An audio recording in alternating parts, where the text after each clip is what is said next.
आज सोलापूर जिल्ह्यातील 10 नगर परिषदेच्या निवडणुकीसाठी मतदान प्रक्रिया पार पडत आहे।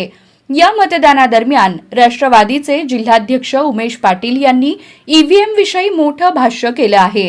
यासह त्यांनी अनेक विषयावर आपलं मत मांडलं आहे। बघा काय म्हणाले उमेश पाटील।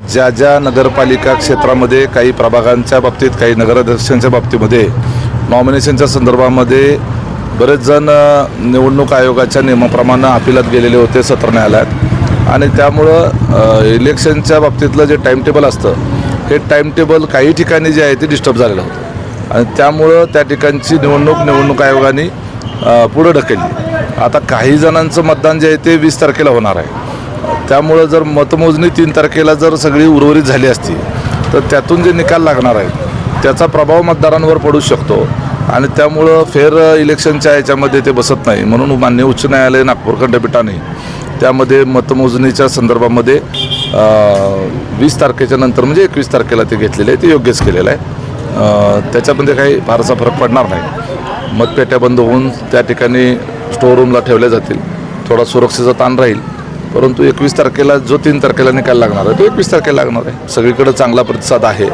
आता काय झालं आहे की सत्ताधारी पक्ष याच्यामध्ये असलेले भारतीय जनता पार्टी, राष्ट्रवादी अजितदादा आणि शिवसेना एकनाथ शिंदे या 3 पक्षामध्येच स्पर्धा आहे आणि तिघही काही ठिकाणी एकत्र तर काही ठिकाणी विरोधात लढत आहेत। त्यामुळं एकूण निवडून येणाऱ्या नगरसेवकांमध्ये 80% हे जे आहेत ते महायुतीचेच कॅन्डिडेट असणार आहेत। निवडणुकीच्या काळामध्ये एकमेकावर टीका टिप्पणी होत असते, शेवटी स्थानिक निवडणूक आहे आणि स्थानिक निवडणुकीमध्ये स्थानिक प्रश्नांवर चर्चा होते।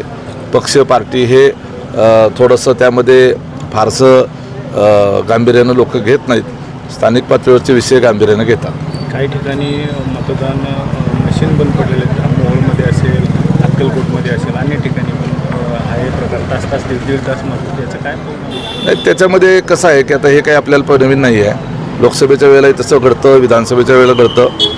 90% ठिकाणी सगळे व्यवस्थित चालले, 5-10% ठिकाणी शेवटी ती मशीन आहे, थोडंफार त्यामध्ये यंत्र आहे म्हटल्यानंतर थोडं बिघाड वगैरे होणं साहजिक आहे। पण आयोगाच्याकडे शिल्लक मशिनी असतात तर ताबडतोब त्या ठिकाणी रिप्लेसमेंट करतात, त्या ठिकाणी थोडाफार डिस्टर्बन्स होत असतो। ईव्हीएम बाबतचा संशय घेणं म्हणजे मग निवडणुकाच कशाला लढवता ना, मग तुम्ही निवडणुकच लढवू नका।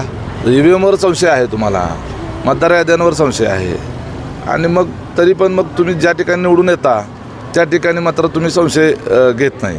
तुम्ही कसे निवडून आला मग ईव्हीएममध्ये घोटाळा आहे तर तुम्ही निवडून येता ना। आता आमच्या इकडे राजू खरे आले नाहीत का निवडून, त्यामुळं असं काही नसतं। हे नाचता येणार नांगण वाकडा असं म्हणल्यासारखं असतं कधी कधी। त्यामुळं ठीक आहे, लोकांच्या मनामध्ये एक नॅरेटिव्ह तयार करण्याच्या करता अशा गोष्टीचा उपयोग होतो, वस्तुस्थिती तशी नाही। आम्हाला समजा असं म्हणूया की भाजपला जर ईव्हीएमच हॅक करायचं आहे, ईव्हीएमच मॅनेज करायचं आहे, ते तरी कशाला प्रचारण हे करत बसतील, एवढं पळापळ करते। ईव्हीएमवरच अवलंबून राहायचं, प्रचारालाच जायचं नाही।